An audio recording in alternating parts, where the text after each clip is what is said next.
আলী খান তিনি Indian visa পান নাই টি-20 ওয়ার্ল্ড কাপের জন্য। এই ব্যাপারটা তিনি নিজেই কনফার্ম করেছেন একটা স্টোরি পোস্ট করার মাধ্যমে সোশ্যাল নেটওয়ার্কিং সাইটে। এবং এমনটাও জানা গেছে যে ইউএসএতে পাকিস্তানি বংশোদ্ভূত আরও 3জন ক্রিকেটার তারা ইন্ডিয়ার ভিসা পান নাই। সেই 4জন ক্রিকেটারের নামগুলো একটু পড়ে শোনাচ্ছি। আলী খান, শায়ান জাহাঙ্গীর, এহসান আদিল, মোহাম্মদ মহসিন। এই 4জন ক্রিকেটার মার্কিন যুক্তরাষ্ট্রের যারা টি-20 ওয়ার্ল্ড কাপের জন্য ভিসা পান নাই ইন্ডিয়ার। কারণ ইন্ডিয়ার এই মুহূর্তে ভিসা পাওয়ার ক্ষেত্রে একটা রুলস ফলো করা হচ্ছে এবং সেই রুলসটা হচ্ছে পাকিস্তানে জন্ম নিয়েছে কিংবা পাকিস্তানের সঙ্গে ডকুমেন্টাল কোনো প্রকার কানেকশন আছে এই টাইপের ক্রিকেটাররা বা এই টাইপের যে কোনো নাগরিকই আসলে ইন্ডিয়ার ভিসা এই মুহূর্তে পাচ্ছেন না। সো সেই হিসেবটার প্রেক্ষিতে আসলে আলী খানের ব্যাপারটা আমরা জানতে পেরেছি যে আলী খান তিনি ইন্ডিয়ান ভিসা পান নাই। এখন প্রসঙ্গের জায়গাটা হচ্ছে ইন্ডিয়ান গভর্নমেন্টের এই রুলসটার জন্য আলটিমেটলি আইসিসির অ্যাসোসিয়েট নেশনের কিন্তু প্রায় 19 জন ক্রিকেটারের মধ্যে এই সংখ্যাটা দেখা দিয়েছে। কারণ এক আলী খান বা ইউএসএর বাকি 3জন ক্রিকেটারের ক্ষেত্রে যদি আমরা বিষয়টা দেখে থাকি তাহলে তো একই নিয়ম প্রযোজ্য হবে বাকি অ্যাসোসিয়েট কান্ট্রিগুলোর যারা ক্রিকেটার আছেন পাকিস্তানি বংশোদ্ভূত তাদের ক্ষেত্রে হবে, তাই না?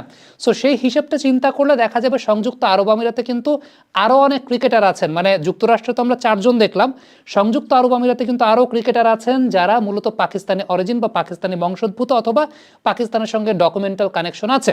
আমরা লিস্টটা যদি একটু দেখতে চাই তাহলে খেয়াল করে দেখব যুক্তরাষ্ট্রের ক্ষেত্রে 4জনের নামটা তো আমি পড়েই শোনালাম। সংযুক্ত আরব আমিরাতে মোহাম্মদ ওয়াসিম, হায়দার আলী, আসিফ খান, মোহাম্মদ জাওয়াদুল্লাহ, রহিদ খান, জুনায়েদ সিদ্দিকী, মতিউল্লাহ খান।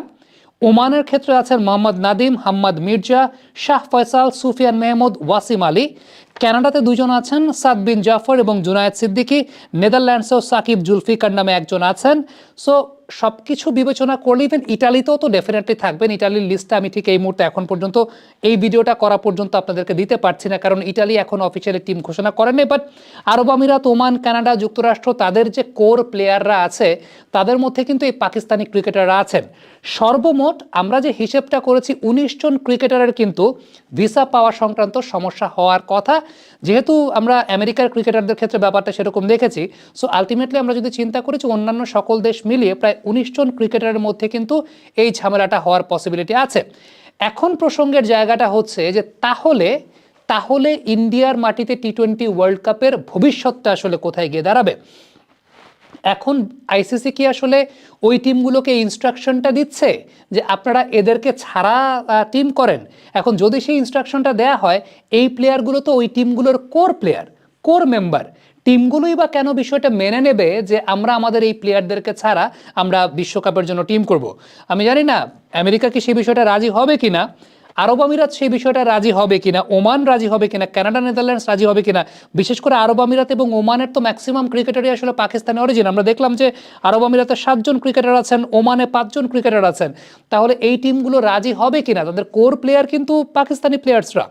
সো এই জায়গাটা একটা দোদুল্যমানতা, একটা শঙ্কার জায়গা তো অবশ্যই আছে। অনেকে জিজ্ঞেস করতে পারেন যে আদিল রশিদের ক্ষেত্রে এই নিয়মটা প্রযোজ্য হতে পারে কিনা, রেহান আহমেদের ক্ষেত্রে এই নিয়মটা প্রযোজ্য হতে পারে কিনা, বা তাদের ভিসা সংক্রান্ত ক্ষেত্রে কোনো ডিস্টারবেন্স ক্রিয়েট হতে পারে কিনা। সেটা আমার কাছে মনে হয় না হতে পারে। কারণটা হচ্ছে আদিল রশিদ এবং রেহান আহমেদ দুজনই কিন্তু জন্মেছেন ইংল্যান্ডে।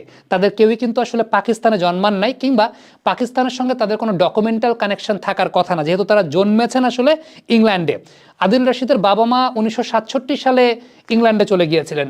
রেহানের বাবা মা এমন সময় ইংল্যান্ডে গেছেন যখন রেহানের জন্মই হয় নাই। সো জন্মসূত্রে তারা কেউ পাকিস্তানের নাগরিক না, পাকিস্তানে কোনোদিন থাকেন নাই। এবং সেই ক্ষেত্রে যে বিষয়টা উল্লেখযোগ্য সেটা হচ্ছে পাকিস্তানের সঙ্গে তাদের ডকুমেন্টাল কোনো কানেকশন নাই।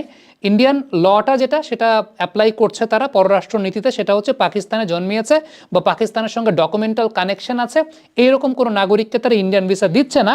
সো আলটিমেট ফ্যাক্টর সেই জায়গাটাতে আমার কাছে মানে